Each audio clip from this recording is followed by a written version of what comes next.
In the bustling heart of Dubai, where skyscrapers kissed the clouds and wealth sparkled in every corner, there was a woman named Aisha. She was a cleaner, a quiet soul who spent her days polishing the marble floors and dusting the grand offices of powerful men. She wore her uniform with dignity, even though people often overlooked her, barely acknowledging her presence. To most, she was invisible. But she carried a secret she never bragged about, a secret tied to the young boy who was her entire world, her son, Malik. Malik was different. While other children played in the streets, Malik spent his evenings surrounded by books. His mother couldn't afford toys or gadgets, but she made sure he had access to a library card. Every night, after long shifts, she would bring him home scraps of paper, old magazines, or discarded books that others had thrown away. And Malik devoured them. Language, history, culture, he absorbed knowledge like a sponge. By the age of 16, Malik spoke fluently in 9 languages: English, Arabic, French, Spanish, Mandarin, German, Russian, Swahili, and Portuguese. It wasn't just memorized words, it was fluency, confidence, precision. But nobody in the world of the rich knew about him. To them, he was just the cleaning lady's son. One fateful afternoon, Aisha was assigned to clean the office of Sheikh Karim, a well-known Arab millionaire. He was known for his sharp business sense, his arrogance, and his tendency to mock those beneath him. That day, Karim was hosting a group of foreign investors. The air was thick with tension as translators shuffled through pages, struggling to keep up with the rapid-fire discussions bouncing between languages. Malik had accompanied his mother to help carry cleaning supplies. He quietly stood in the corner, watching the chaos unfold. Translators stumbled, mixing phrases, confusing deals. Investors frowned, frustrated. The sheikh slammed his hand on the table. Is this the best you can do? Millions are at stake and these so-called translators can't even get a simple sentence right. Everyone fell silent. That's when Malik, unable to hold back, softly spoke up. If you'd like, sir, I can help.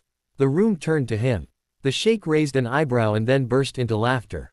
You, a boy, the son of my cleaner. What could you possibly know about international business?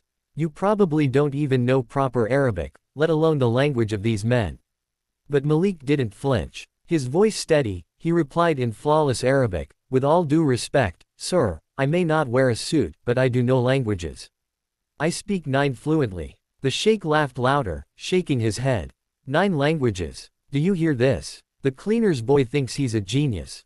Fine, prove it. One by one, he pointed to the investors. The Frenchman first. Say something to him. Without hesitation, Malik turned to the man and spoke in perfect French, not just polite phrases but discussing market trends with a fluency that shocked everyone. The investor's eyes widened. Incroyable. His accent, his grammar, it's flawless. The sheikh's smile faded slightly, but he pressed on. All right. German. Again, Malik didn't miss a beat. In clear, articulate German, he greeted the investor and even quoted a proverb. The German investor nodded, impressed beyond words. Mandarin, the sheikh demanded, his tone tightening. And once again, Malik spoke, this time in smooth Mandarin, surprising even the most skeptical listener in the room. Investor after investor, language after language, Malik answered with confidence, fluidity, and cultural understanding. By the end, the room was silent. Every pair of eyes was fixed on him, jaws practically on the floor. The sheikh's laughter was gone, replaced by something else, a mix of embarrassment, respect, and awe. For the first time in years, he was speechless. Finally, one of the investors leaned toward the sheikh and whispered, if you don't hire this boy right now, you're a fool. He's worth more than all the translators combined. The sheikh swallowed hard, then turned to Malik. Who taught you all this? Malik's eyes flickered to his mother, who stood silently by the door, her hands trembling. My mother, he said softly. She couldn't give me money. She couldn't give me luxury. But she gave me books. She gave me belief. And that was enough. A hush fell over the room. The millionaire, known for mocking others, lowered his gaze. For the first time, he felt small in front of someone society had dismissed as nothing. That very evening, the sheikh called Malik back into his office. Gone was the laughter, gone was the mockery. Instead, he spoke with humility. I underestimated you. I underestimated your mother. And I underestimated the power of knowledge.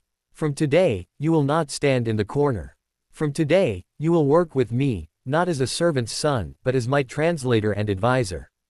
Tears filled Aisha's eyes. She had scrubbed floors, wiped windows, and endured humiliation for years, but in that moment, her son's brilliance lifted them both into a new world. In the months that followed, Malik traveled with the sheikh across continents, breaking barriers with his gift of language. He wasn't just translating words, he was bridging cultures, creating opportunities, and inspiring everyone who heard his story. And every time people asked him how he managed to master 9 languages, Malik would smile and say, "It wasn't talent. It was hunger, the hunger my mother and I lived with every day. That hunger pushed me to feed my mind when we couldn't feed our bodies.